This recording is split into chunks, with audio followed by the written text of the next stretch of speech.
Seperti apa potensi gempa susulan akibat pergerakan sesar Cimandiri ini dan seberapa besar sebetulnya kerusakan yang ditimbulkan? Untuk membahasnya telah bergabung bersama kami ada pakar kegempaan Profesor Dani Hilman Natawijaya. Pak Dani, kita ingin tahu sebetulnya kalau kita lihat dengan tanda-tanda yang ada dan gempa yang sudah terjadi, seberapa parah dampaknya meskipun banyak sekali kerusakan gedung? Ya, kalau bicara masalah efek kegempaan, tentu yang di lapangan yang lebih tahu ya, Bu. Tapi kalau saya mendengar dari beritanya, saya juga mendengar dari jauh cukup cukup parah juga ya. Itu cukup mencengangkan juga karena kalau dilihat dari besaran magnitude gempanya itu kan relatif tidak begitu besar ya Bu ya, 5,6. Saya pikir ini satu pelajaran ya, catatan yang perlu kita catat bahwa gempa sekecil itu pun untuk kondisi Indonesia daya merusaknya cukup signifikan. Pak Dani Hilman, seberapa sering sebenarnya atau seberapa besar potensi gempa terjadi di daratan seperti yang terjadi pada saat ini jika menghitung di Indonesia, Pak? Ya, saya pikir cukup sering ya, karena banyak sumber gempa di Indonesia itu banyak dan sebagian di antaranya itu perulangan gempanya cukup sering. Jadi jawabannya sering.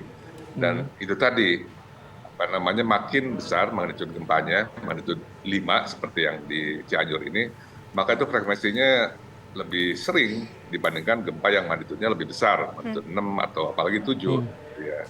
Jadi itu saya pikir satu catatan bahwa kalau gempa dengan skala 5 saja sudah cukup banyak merusak, maka mitigasi gempa harus lebih intensif karena berarti frekuensi kejadian kerusakan gempa akan sering.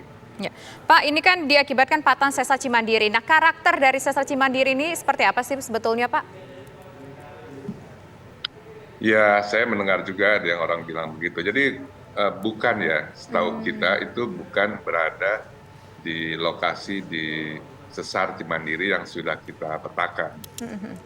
Jadi lokasi gempa sekarang itu berada di satu lokasi yang belum ada peta sesar aktifnya atau jalur gempanya. Jadi itu belum dipetakan, Mbak, jalur gempa sekarang ini. Jadi maksud Bapak informasi yang disampaikan BMKG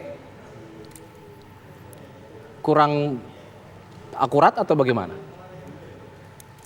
Ya begini, kalau di daerah situ major fault-nya, jalur sesar besarnya memang sesar Cimandiri, kemudian ke arah ke arah timur ya, itu nanti akan bersambung dengan sesar Lembang.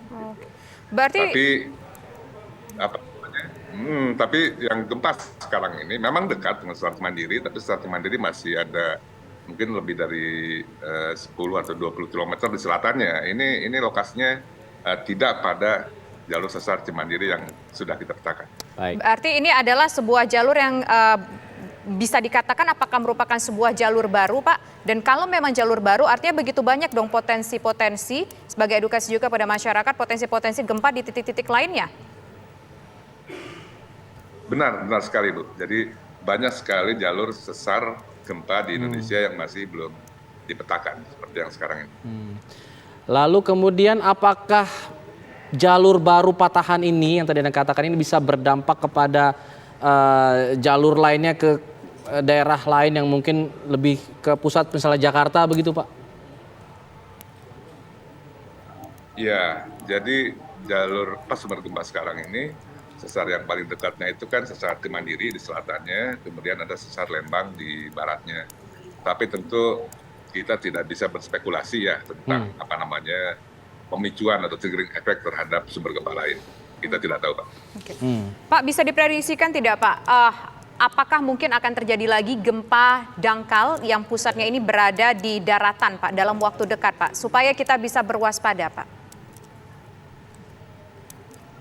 Tidak, Pak. Kita tidak bisa memprediksikan kapan gempa akan datang, pastinya. Oke, kalau tadi Anda katakan ada jalur baru,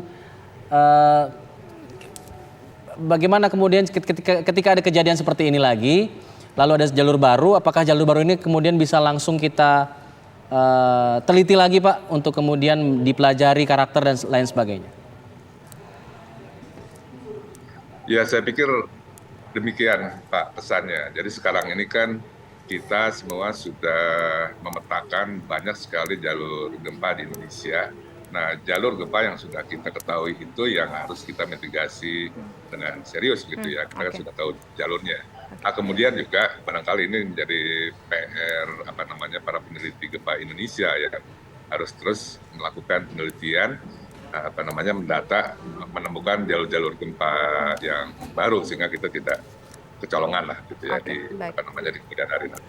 Baik, terima kasih Prof. Dhani Hilman, pakar kegempaan sudah berbagi informasi bersama kami. Selamat petang.